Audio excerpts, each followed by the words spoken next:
தமிழகம் எங்கும் max gold cash for your gold. Max gold நீங்க தங்க மட்டும் இல்லைங்க, பிளாட்டினம், டைமண்ட், சில்வர், ரூபினி எதை வேணாலும் விற்கலாம். உங்களுக்கான பணம் ரொக்கமா கையிலயோ இல்லைன்னா பேங்க் அக்கௌண்ட்லயோ உடனடியாக செலுத்திடுவாங்க. மார்க்கெட் மதிப்பை விட 100 ரூபாய் ஒரு கிராமுக்கு உங்களுக்கு கூடுதலா கிடைக்கும். தமிழ்நாடு முழுக்க டோர் ஸ்டெப் சர்வீஸும் இவங்க ப்ரொவைட் பண்றாங்க. உங்களுக்கு கோல்ட விற்கணும்னா அதுக்கு ஒரே ஒரு பெஸ்ட் பிளேஸ் மேக்ஸ் கோல்டு தான். கால் 04445454545. வணக்கம். Big topic with Karthik Mayakumar. Corona vaccine போட்டா மாரடைப்பு வந்துருமா என்ன ப்ரோ? இந்த கேள்விக்கு பதில் சொல்லி சலிச்சு போச்சு ப்ரோ. எவ்வளோ வருஷம் இதை பற்றி பேசிகிட்டு இருப்பீங்க அப்படின்னு கேட்கலாம். இப்போ ஒருத்தர் அதை பற்றி சொல்லியிருக்காருங்க. மறைந்த ஒரு பெரிய ஒரு லெஜண்ட், அவரோட பையன் பேசியிருக்காப்புல. இதை பற்றி தான் முழுக்க முழுக்க பார்க்க போகிற நிகழ்ச்சியில் போகலாம்.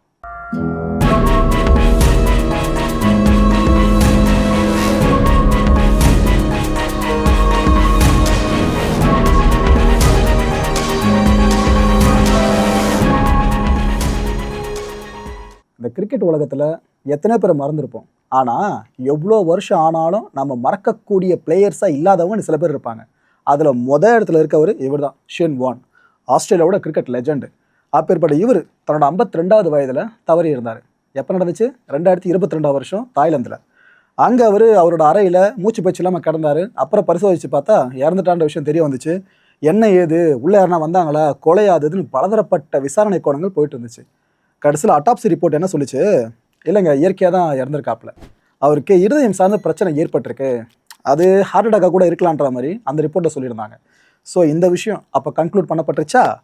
இப்போ என்ன தெரியுமா நடந்துட்டுருக்கு? ஷேன் வார்னோட பையன் ஜாக்சன் வார்ன், அவர் 2 வேர்ல்ட்ஸ் கொலைட் இருக்கு பாருங்க, அந்த பாட்காஸ்ட்டில் பல விஷயங்களை பேசியிருக்காப்புல. அவர் குறிப்பிட்டு சொல்லியிருக்கிறது என்னென்னா, என்னோட ஃபர்ஸ்ட் இம்ப்ரெஷன், இட் மீன்ஸ் எங்கள் அப்பாவுக்கு இது போல் ஆயிடுச்சு அப்படின்ட்டு எனக்கு ஃபோன் வந்திருக்கோல, அந்த ஃபோனை நான் பேசினதை எனக்கு ஃபர்ஸ்ட் இம்ப்ரெஷனே பார்த்தீங்கன்னா அரசை தான் நான் பயங்கரமாக திட்ட ஆரம்பிச்சிட்டேன். என்ன கவர்மெண்ட் இது ஃபுல்லாக நீங்கள் தான் எங்கள் அப்பாவை சாவடிச்சு நான் பயங்கரமாக திட்ட ஆரம்பிச்சிட்டேன். அது காரணம் கோவிட் அண்ட் வேக்சின்.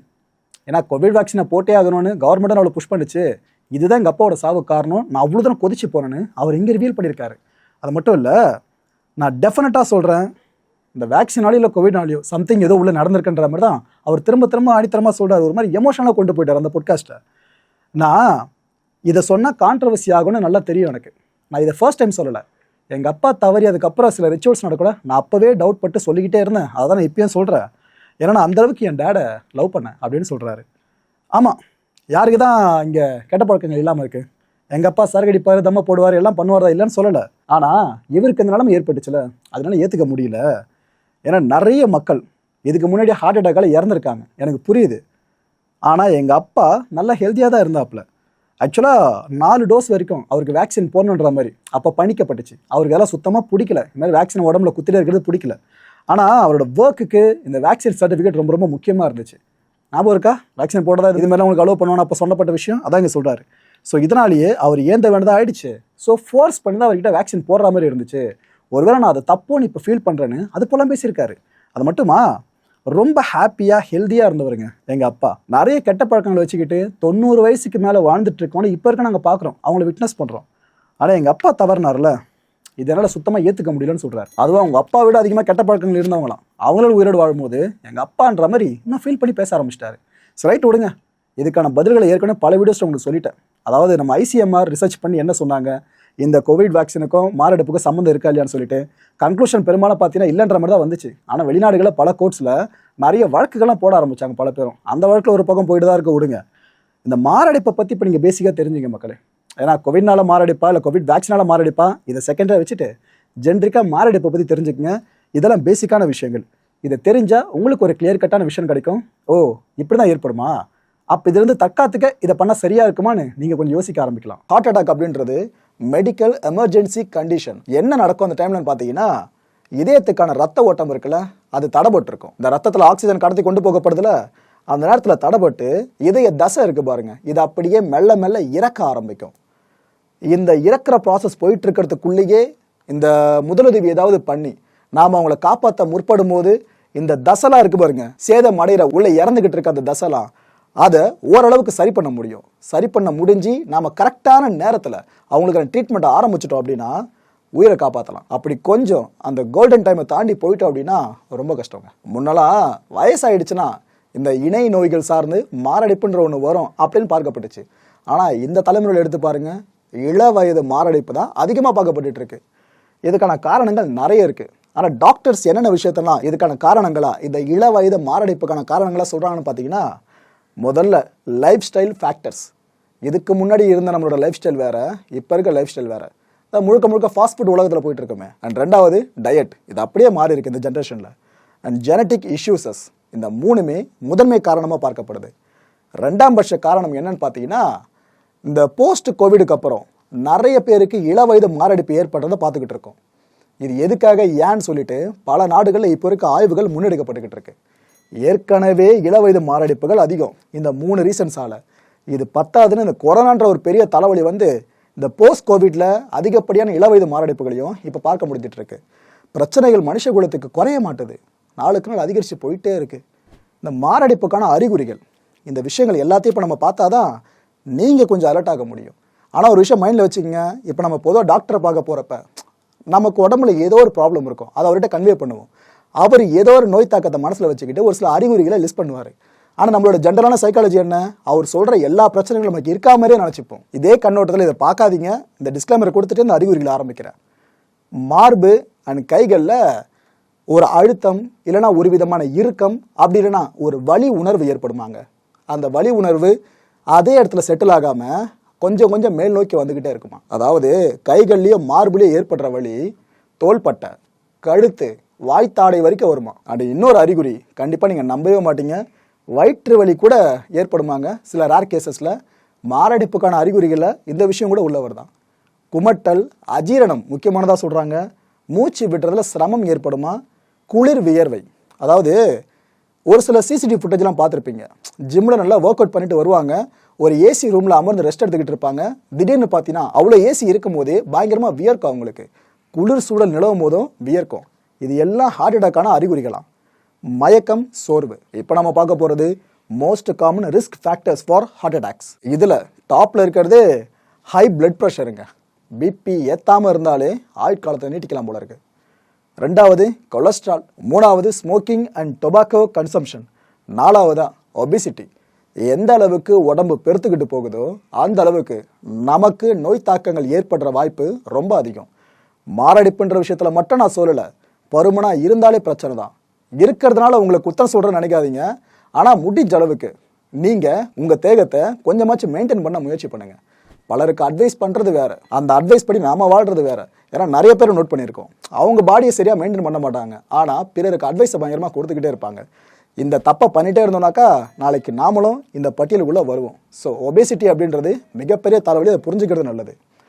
மாரடைப்பில் வினோதமான பல விஷயங்களும் இருக்குங்க, நான் அதையும் சொல்கிறேன். இதெல்லாம் கேட்டு முடிச்ச பிற்பாடு இப்படி இல்லாமப்பா நடக்குது உலகத்தில் அப்படின்ற ஆச்சரியம் உங்களுக்கே பிறக்கும். கார்டியோவாஸ்குலர் டிசீசஸை பொறுத்த வரைக்கும் பார்த்தீங்கன்னா எல்லாருக்கும் ஒரே மாதிரியான அறிகுறிகள் தென்படுறது கிடையாது. இதே மைண்டில் வச்சுக்கோங்க. அதாவது ஆண்களுக்கு ஒரு விதமான அறிகுறிகளும் பெண்களுக்கு ஒரு விதமான அறிகுறிகளும் ஏற்படுமா. ஆணுக்கு ஏற்படுறது லிட்ரலாக 100% அப்படியே பெண்களுக்கு ஏற்படும் சொல்ல முடியாது. இதையும் ஆய்வின் மூலமாக கண்டுபிடிச்சிருக்காங்க. ரெண்டாவது விஷயம், ஏசிம்டமேட்டிக் கேசஸ் பற்றி நம்ம நிறைய வாட்டி பேசியிருக்கோம் இந்த கொரோனா வைரஸ் சார்ந்த கான்டென்ட்ஸில். அதாவது தொற்று ஏற்பட்டிருக்கோம், ஆனால் அவங்களுக்கு அறிகுறியே வெளியே தென்படாது. இதே மாதிரி இந்த ஹார்ட் அட்டாக் வருதுன்னு சொல்லிட்டு அறிகுறியே தென்படாமல் திடீர்னு மாரடைப்பு வரும், திடீர்னு இறந்துருவாங்க. இந்த விஷயம் நிறைய நடக்குதான்.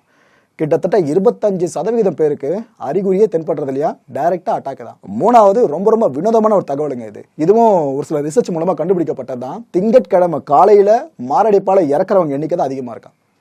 ஏன்னா நம்ம சாட்டர்டே சண்டே நல்லா என்ஜாய் பண்ணியிருப்போம். திங்கட்கிழமை என்ன நினைப்போம், காலையில் எழுந்ததும் ஒன்று வேலைக்கு போகணும், இல்லைனா ஸ்கூலுக்கு போகணும், காலேஜுக்கு போகணும். நம்ம தொடர்ந்து ரொட்டீனாக செய்கிற வேலையை செய்கிறதுக்கே யோசிக்க ஆரம்பிப்போம். ஏன்னா முத நாள் இல்லையா, கொஞ்சம் கடுப்பாகும். அந்த மனப்பிறழ்ச்சி இருக்குல்ல, இது சார்ந்து கூட இந்த மாரடைப்புகள் வருமாங்க. ஸோ மாரடைப்புக்கு உகந்த நேரம் காலமாக பார்க்கப்படுறது திங்கட்கிழமை காலையிலையா. நாலாவது வினோதமான ஒரு தகவல் என்னென்னு பார்த்தீங்கன்னா, தனிமையில் பல பேர் இருப்பாங்கள்ல, அவங்களுக்கு மாரடைப்பு வர வாய்ப்புகள் அதிகமாக இருக்குன்னு கண்டுபிடிச்சிருக்காங்க. ஏன்னா தனிமையில் இருக்கிறப்ப உங்கள் மனசில் இருக்கிற ஒரு சில பாரங்களை இறக்கி வைக்க ஆள் இல்லாமல் இருக்கும். ஃபோன் பண்ணி பேசலாம் பார்த்தா மேபி நாட் ரிச்சபிளாக இருந்திருக்கும், ஃபோன் அட்டன் பண்ணியிருக்க மாட்டாங்க.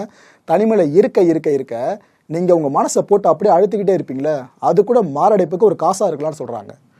அஞ்சாவது உச்சகட்ட சந்தோஷம், உச்சகட்ட சோகம், இதுவும் மாரடைப்புக்கு பிரதான காரணமாக. இந்த சினிமா படங்கள்லாம் சொல்லுவாங்க பாருங்க, அவருக்கு இதய பிரச்சனை இருக்குது, அதனால் ரொம்ப சந்தோஷம் தரக்கூடிய செய்தியை சொல்லாதீங்க, ரொம்ப துக்கப்படக்கூடிய செய்தியும் சொல்லாதீங்க, பார்த்துக்குங்கன்னு சொல்லிட்டு. இது எல்லாம் உண்மையாங்க, மருத்துவர்கள் சொல்கிறது இதே தான். குறிப்பாக அந்த பிறந்த நாள் கொண்டாட்டங்கள்லாம் நடக்கும் பார்த்தீங்களா, அப்போ ஒரு சிலர் ஆர்வ மிகுதியில் சர்ப்ரைஸ் கொடுக்குறன்னு ஏதாவது ஒரு வேலையை பண்ணிடுவாங்க. அந்த பிறந்த நாள் இறந்த நாளாக ஒரு சிலருக்கு மாறி இருக்கு. காரணம், இது போல உச்சகட்ட சந்தோஷம், உச்சகட்ட அதிர்ச்சி, உச்சகட்ட சோகத்தை அவங்களால தாங்க முடியாமல் போகிறது தானா.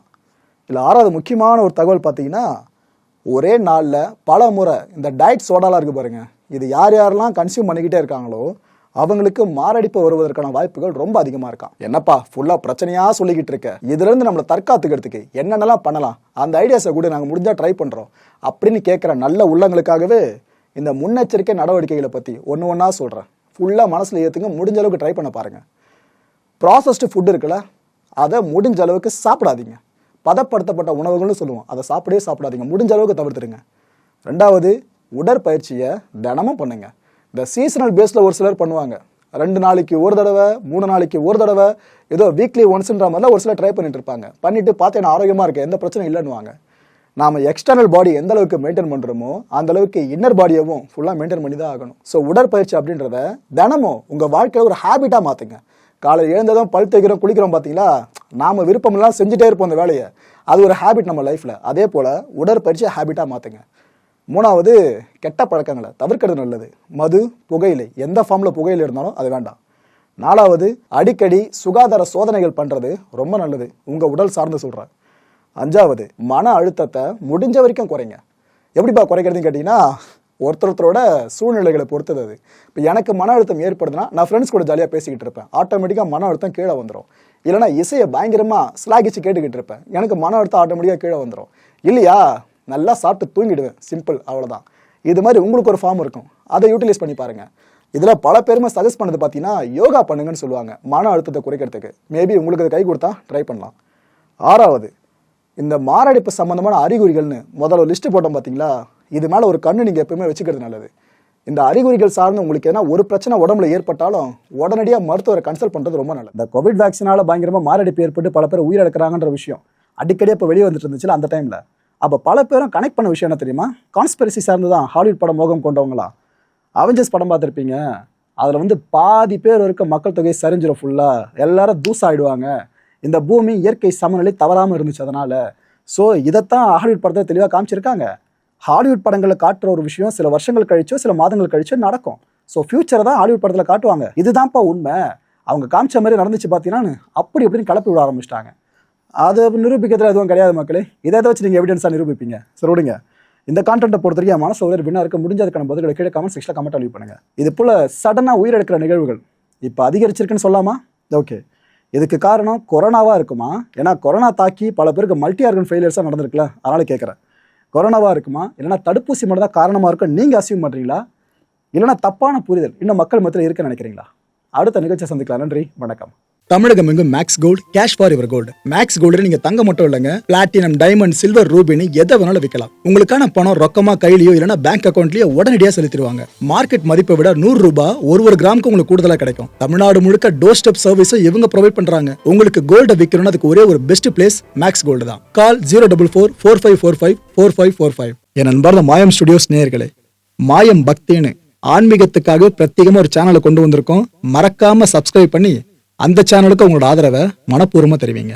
வணக்கம் மாயம் ஸ்டுடியோஸ் நண்பர்களே. மாயம் ட்ரெண்ட்ஸ் அப்படின்ற ஒரு புதிய ஃபேஸ்புக் பேஜை ஓப்பன் பண்ணியிருக்கோம். நீங்கள் யூடியூப்பில் பார்த்துட்டு இருக்கீங்களா நம்மளோட கான்டென்ட்ஸ்லாம், இதெல்லாம் விட ஒரு படி மேலே ரொம்ப கிறிஸ்பாகவும் ரொம்ப சூப்பராகவும் நிறைய கான்டென்ட்ஸ் உங்களுக்கு இந்த பேஜில் காத்துட்ருக்குங்க. ஸோ உடனடியாக ஃபேஸ்புக் பிளாட்ஃபார்ம் போங்க, மாயம் ட்ரெண்ட்ஸ்னு டைப் பண்ணி சர்ச் பண்ணி நம்ம பேஜை ஃபாலோ பண்ணுங்கள். அப்படியே நம்ம சேனலையும் நீங்கள் சப்ஸ்கிரைப் பண்ணிட்டீங்க அப்படின்னா இன்னும் நிறைய புது கான்டென்ட்ஸை உங்களுக்காக ப்ரொடியூஸ் பண்ணி கொடுத்துக்கிட்டே இருப்பாங்க. நீங்கள் பண்ணுற ஒவ்வொரு சப்ஸ்கிரிப்ஷனும் எங்களுக்கு பெரிய மோட்டிவேஷனாக அமையும்.